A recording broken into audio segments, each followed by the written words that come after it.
Sikit-sikit tuh bahasa Ibn Ubin. Nah, beliau dari Malaysia. Nah, jadi siapa tahu nanti hubungan kita ada ke Malaysia. Ada sudah apa namanya, dengan silaturahmi ini ya mudah-mudahan nanti bisa ke Malaysia. Kadang-kadang lagi kita sidin bau di jalan hafal dan di kucing di situ.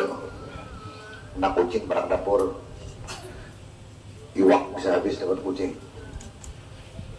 Nah, jadi itulah apa namanya sedikit tentang beliau, mudah-mudahan ada manfaatnya. Marilah kita sama-sama mendengarkan, menyimak, mencatat apa yang beliau sampaikan. Pada beliau kami persilahkan.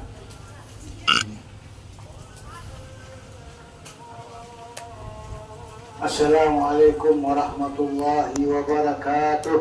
Waalaikumsalam warahmatullahi wabarakatuh. Alhamdulillah.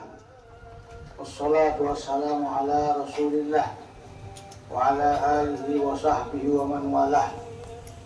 Tsumma amma ba'd. Jazakumullahu khairan. Diucapkan kepada Tuan Guru yang telah memberi peluang kepada kami semua untuk duduk bersama-sama dalam rangka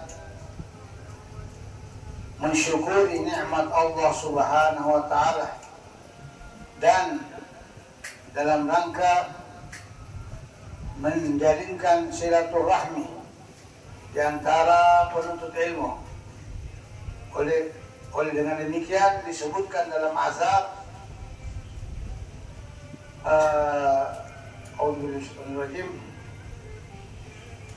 al-ilmu rahimun baina ahli. Ilmu itu boleh menjalinkan silaturahmi antara saudaranya. Jadi sekarang ini saya tidak kenal siapa-siapa di sini dan baru pertama kali bertemu dengan Tuan Guru, tapi sudah menjadi keluarga saya. Yang mengikat kita selain daripada la ilaha illallah Muhammadur Rasulullah juga al-ilmu. Al-ilmu rahimun bin ahli. Atas dasar ikatan ilmu ini kita keluarga semua. Jadi dari itu kita berdoa kepada Allah Subhanahu wa taala, mudah-mudahan generasi yang di depan ini atau lebih mesra dipanggil anak-anakku sekalian berjaya di dalam bidang pendidikan. Amin ya rabbal alamin. Dan meneruskan ilmunya di tempat-tempat yang lain, di dalam ataupun di luar. Di Malaysia boleh insya Allah. Nah, di sana ada cabang Darul Zahra yang mengaji di situ habis selesai boleh sambung ke Yaman, ke Habib Omar, dan boleh juga sambung ke negara-negara yang lain. Tapi untuk yang lebih selamat sekarang ini di Yaman. Nah, di Mesir orang selamat sekarang. Nah, karena masalah pemikiran-pemikiran yang berubah. Kalau di Yaman, insya Allah sebelum kita belajar ilmu, kita belajar beradab dulu. Nah, begitulah salah seorang ulama berpesan, dia bertahun-tahun menuntut ilmu sama gurunya dan cuma 2 tahun belajar beradab. Dan dia menyesal, andai kata semua tahun itu saya belajar beradab kepada guru. Alhamdulillah. Jadi insya Allah seperti mana yang kita bahasa Malaysianya guru kongsikan bersama Al-Banin di sana juga dikasih sedikit, insya Allah kita berbagi-bagi. Nah, Inilah manfaatnya orang berilmu, berbagi-bagi ilmu. Nah, yaitu bagaimana insya Allah kita menguatkan hafalan. Kita menguatkan hafalan. Jadi Imam Syafi'i ada suatu waktu dia mengadu kepada gurunya yang bernama Waki'. Syakautu ila Waki'in su'a hifzi. Saya mengadu kepada guru saya yang bernama Waki' atas hafalan saya yang merosot. Imam Syafi'i ini hafalannya kuat. Kalau baca buku belum habis yang di lembaran ini, yang di lembaran yang satu dia sudah hafal. Jadi dia tutup dan dia baca di sini. Kalau tidak ditutup dia sudah hafal yang di sini. Belum selesai di sini dia sudah hafal yang di sini. Dan orangnya Allahumma sholli ala sayyidina Muhammad, kuat hafalannya. Dan di antara pesannya, dia berpesan suatu waktu dia dengan beberapa sahabatnya pergi ke pasar. Dia perintahkan kepada sahabat-sahabatnya, tutup telinga kalian daripada mendengar perkara-perkara yang jelek. Karena yang mendengar juga berkongsi apa? Dosa.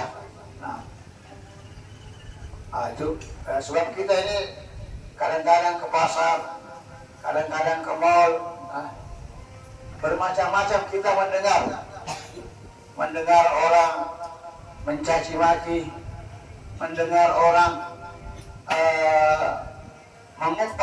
mengumpat di sini, paham mengumpat ya?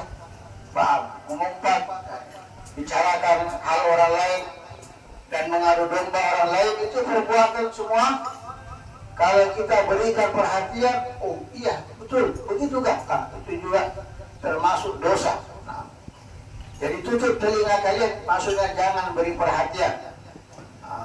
Karena bisa jadi kamu juga yang mendengar itu termasuk berdosa. Syakautu ila Waki'in su'a hifzi. Saya mengadu kepada guruku yang bernama Waki' tentang kemerosotan hafalan. Farsyadani ila tarkil ma'asi. Guruku Waki' membimbingku untuk meninggalkan maksiat. Maksiat apa yang dibuat Imam Syafi'i sampai mengadu, sampai hafalannya merosot? Kemungkinan hanya terlintas saja di dalam hatinya. Terlintas itu bagi mereka adalah dosa. Tapi tidak sampai ke situ, dosa-dosa yang berat seperti kita yang buat. Wa arsyadani ila tarkil ma'asi wa akhbarani bi anna al-ilma nur. Dan dia beritahu kepadaku bahwa ilmu ini cahaya. Cahaya siapa? Cahaya Allah Subhanahu wa taala. Wa akhbarani bi anna al-ilma nur wa nurullahi la yuhda li'asi. Dan cahaya Allah tidak diberikan kepada orang yang bermaksiat. Jadi kalau kita menuntut ilmu dan di waktu yang sama kita belum meninggalkan dosa, kita sudah sia-siakan. Sebab ilmu itu tak masuk karena ada yang menghalang perbuatan dosa. Jadi sedikit cerita Tuan Guru, ada seorang ulama di kota Yaman. Dia ceritakan, namanya Muhammad Al-Majdzub. Dia ceritakan bahwa sewaktu dia kecil, bagaimana dididik orang tuanya. Orang tuanya panggil, ya Muhammad ke sini, bawa Al-Quran denganmu. Dibawalah Al-Quran. Ya Muhammad, janji sama Abah, kamu tidak bermaksiat pada bulan ini. Dia anggap enteng, 1 bulan berlalu. Nah, apa? Dia berjanji, ya Abah, saya berjanji tidak berbuat maksiat. 1 bulan berlalu, bulan berikutnya dipanggil lagi, yang Muhammad datang ke sini. Ya Abah, janji sama Abah tidak berbuat maksiat pada bulan ini. Dia janji lagi.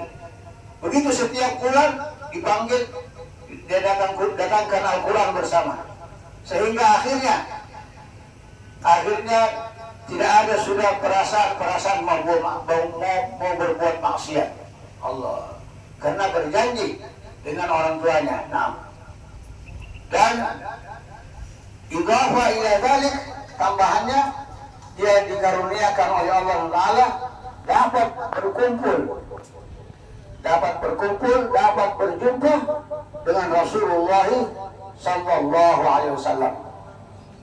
Jadi insya Allah di tempat yang penuh barakah ini, mari sama-sama kita menjaga lisan kita, menjaga tangan kita, menjaga mata kita, menjaga pandangan kita daripada semua yang tidak diridhai oleh Allah Subhanahu wa taala.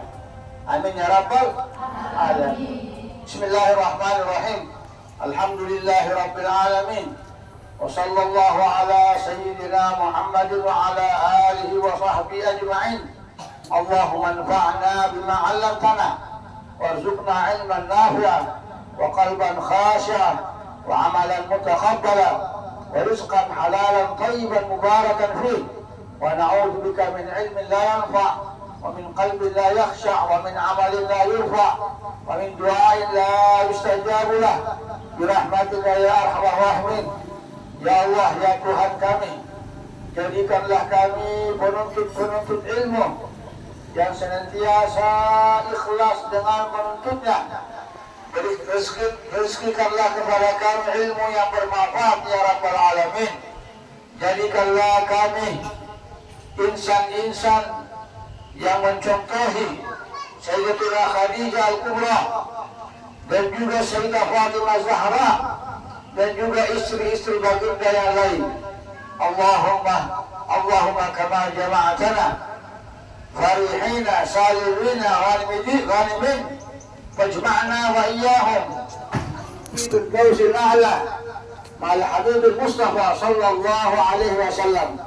Rabbana zalamna anfusana wa in lam taghfir lana wa tarhamna lanakunanna minal khasirin. Wa sallallahu ala sayyidina Muhammadin wa ala alihi wa sahbihi wasallam. Walhamdulillahi rabbil alamin. Tadi sudah maknanya diterima, kabul insyaallah. Syukran katsiran. Jazakumullahu khairan jazaa. Terima kasih. Kita doakan mudah-mudahan beliau sama keluarga sehat walafiat, panjang umur, dikabulkan segala hajat dunia dan akhirat beliau. Begitu juga hajat kita dan hajat kaum muslimin. Sekali lagi terima kasih. Mudah-mudahan ini bukan pertemuan yang terakhir, mudah-mudahan pertemuan ini terus berlanjut tali silaturahmi antara kita dengan beliau. Amin Allahumma amin. Adan Allah wa yakum ajma'in. Wassalamualaikum warahmatullahi wabarakatuh. Waalaikumsalam warahmatullahi wabarakatuh.